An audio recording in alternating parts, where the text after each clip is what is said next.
So we talked before, and again, please thank Congresswoman Susan Wild, Congressman Ro Khanna, and all of the other 30 signatures of that incredibly important letter. Jair Bolsonaro is in a fascist government, militarily subservient to the United States, undertaking a wholesale assault on labor unions, on pensions, on indigenous people, on the LGBTQ community, and has a long, robust history of racism and misogyny and everything else. Now, again, it bears repeating, and this is actually an important press coverage thing, because the origins of this go to the removal of Dilma Rousseff from office after she won her second term as president, essentially on grounds of an accounting error, literally.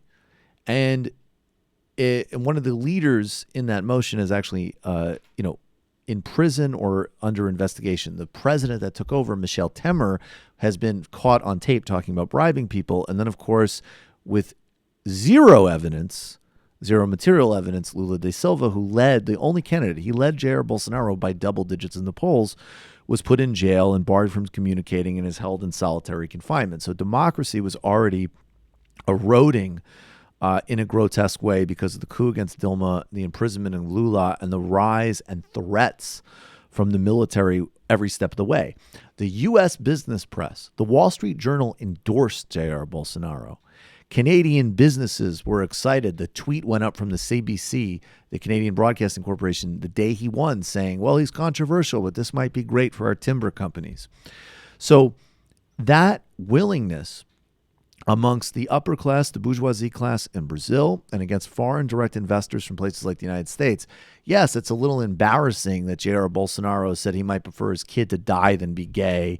And it's a little weird that it seems like there's all these connections between his family and mafia cartels and way more violent and serious corruption than anything that was ever proven against the Workers' Party, but let alone even some of the other actual seriously corrupt parties in Brazil. This is a buffoon, clown, gangster government supported every step of the way by Western finance.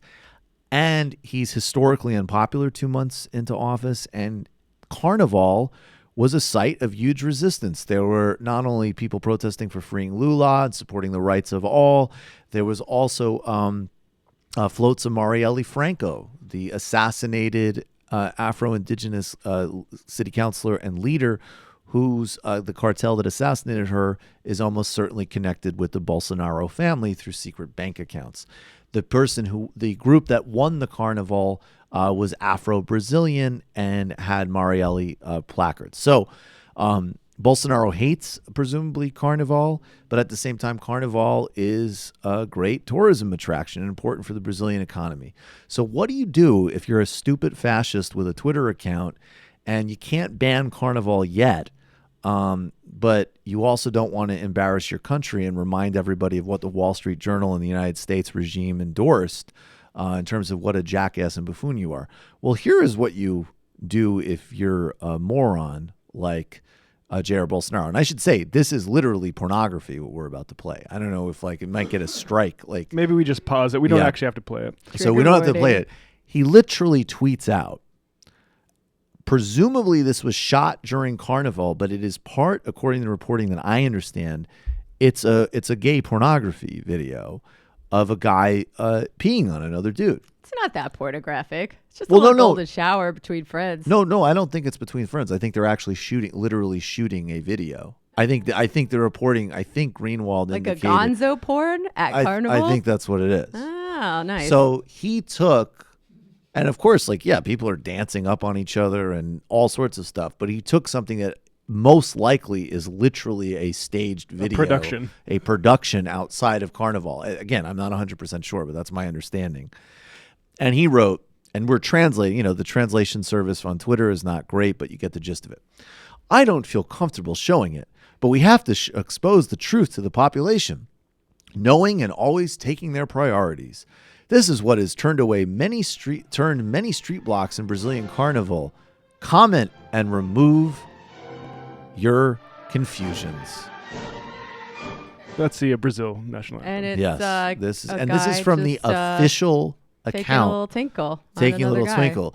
Then there was a follow-up tweet where J.R. Bolsonaro apparently asked what a golden shower was in response to being mocked. And there was a golden shower account that popped up and asked who J.R. Bolsonaro was. This is who Donald Trump is, of course, tight at the hip with. He's going to be making a state visit to the Trump administration soon. Should be greeted with a huge amount of protests. Should be greeted with a huge amount of golden showers. And then, of course, this is also a guy who was praised by, as Dave Rubin calls him, Bolsonaro. Bolsonaro. So Dave Rubin takes this a story, and I don't know this story. Apparently, and of course, it's Rubin, so I cannot take it at face value, right? By definition.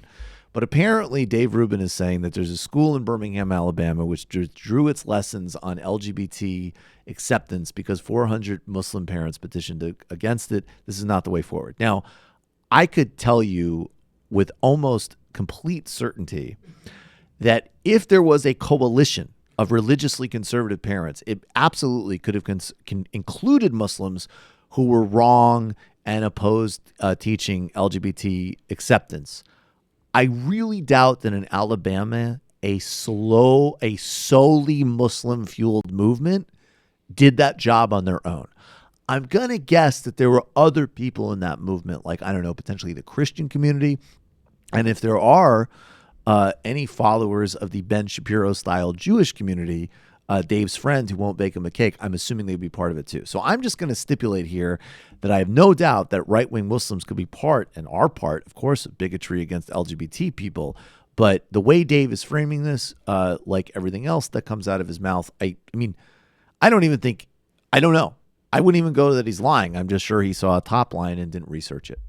He could be lying. Oh, he could. Well, why isn't his reaction that these 400 Muslim Alabama parents just want to get rid of the SJW nonsense in schools? This is, of course, the great point, and I don't know if we still have that sound, but this is, of course, the motherlode of rad ideas on Twitter says this is the same guy who praised Bolsonaro for quote unquote getting rid of the SJW stuff and schools.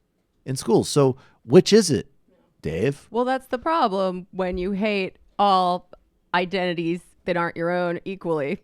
Wait, but this is Dave. Maybe he's had a change of heart. Maybe this is him talking about Alabama being more respected inside the broader United States and the SJW stuff in schools. This is Dave Rubin. Your opinion on Brazilian Prime Minister Bolsonaro